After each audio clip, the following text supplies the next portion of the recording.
एक बहुत ही सुंदर प्रेमपुर नाम का गांव था। उसी के पास एक बहुत ही सुंदर जंगल भी था, जिसमें एक हाथियों का झुंड रहता था, जो बहुत ही मिलजुल कर खुशहाली से रहता था। एक बार हाथियों का झुंड कहीं जा रहा था। उसमें से एक मादा हाथी के बच्चे को बहुत तेज प्यास लगी, तो वो एक जगह रुक गया। उसको रुका हुआ देख उसकी माँ, जो मादा हाथी भी थी, वो भी रुक गई। इधर उधर देखने के बाद भी पानी ना मिलने की वजह से वो फिर से चलने लगा। उसकी माँ भी उसके साथ चलने लगी। उनका झुंड थोड़ा आगे निकल चुका था। अब बस वो दोनों अकेले जा रहे थे। अचानक उस मादा हाथी के बच्चे को एक छोटा सा तालाब जैसा एक गड्ढा दिखा।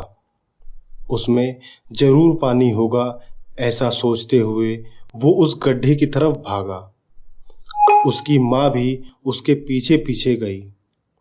उस गड्ढे में थोड़ा पानी था, उसकी प्यास बुझ जाएगी, ये सोचते हुए मादा हाथी के बच्चे ने उस गड्ढे में छलांग लगा दी।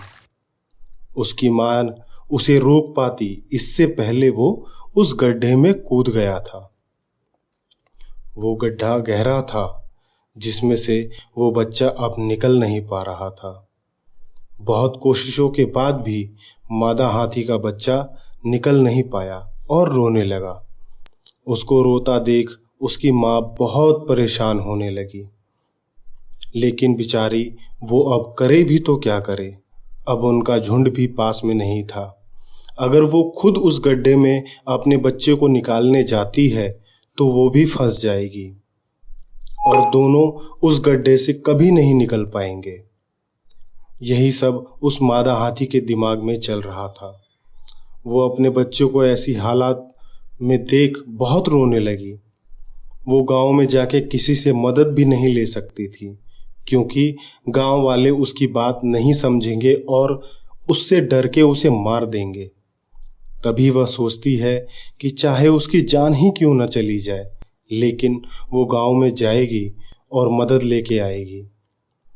वो जैसे ही गांव की रोड पर पहुंचती है, वो आने जाने वाले लोगों को रोकने लगती है, पर सभी लोग उसे देख के वहां से भागने लगते हैं।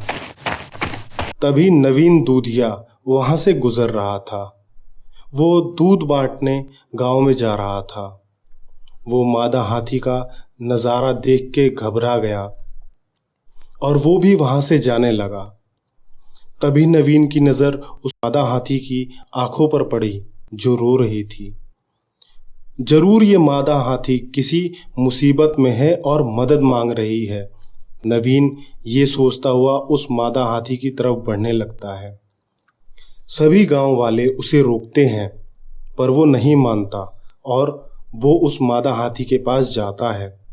वो मादा हाथी नवीन को अपनी तरफ आता देख जंगल की तरफ जाने लगती है। नवीन उस मादा हाथी के पीछे जाने लगता है। वो मादा हाथी उस बड़े गड्ढे के पास पहुंचकर खड़ी हो जाती है। जब नवीन उस गड्ढे में झांक कर देखता है, नवीन के होश उड़ जाते हैं। ये क्या? इसमें तो इस मादा हाथी का बच्चा फंसा है। वो भागकर गांव में जाता है और गांव वालों को सारी बात बताता है। कुछ गांव वाले तुरंत नवीन के साथ उस गड्ढे पर जाते हैं। मादा हाथी अभी भी वहीं खड़ी होकर रो रही थी। सब गांव वाले मिलकर कोशिश करने लगते हैं उस मादा हाथी के बच्चे को गड्ढे से बाहर निकालने की, पर निकाल नहीं पाते। कई बार रस्सी टूट जाती है तो कई बार बच्चा फिसल जाता है। फिर से सब कोशिश करते हैं और इस बार बच्चे को गड्ढे से निकालने में कामयाब हो जाते हैं। बच्चा तुरंत अपनी माँ मादा हाथी के पास जाता है। मादा हाथी भी अपने बच्चे को देखकर बहुत खुश होती है और अपनी सूंड उठा के सबका धन्यवाद करती है। फिर मादा हाथी और उसका बच्चा दोनों वहां से चले जाते हैं। सभी गांव वाले नवीन की बहादुरी की बहुत तारीफ करते हैं। शिक्षा तो बच्चों, हमें इस कहानी से ये शिक्षा मिलती है कि हमें मुसीबत में पड़े सबकी मदद करनी चाहिए, चाहे वो कोई इंसान हो या जानवर। इंसानियत यही तो होती है।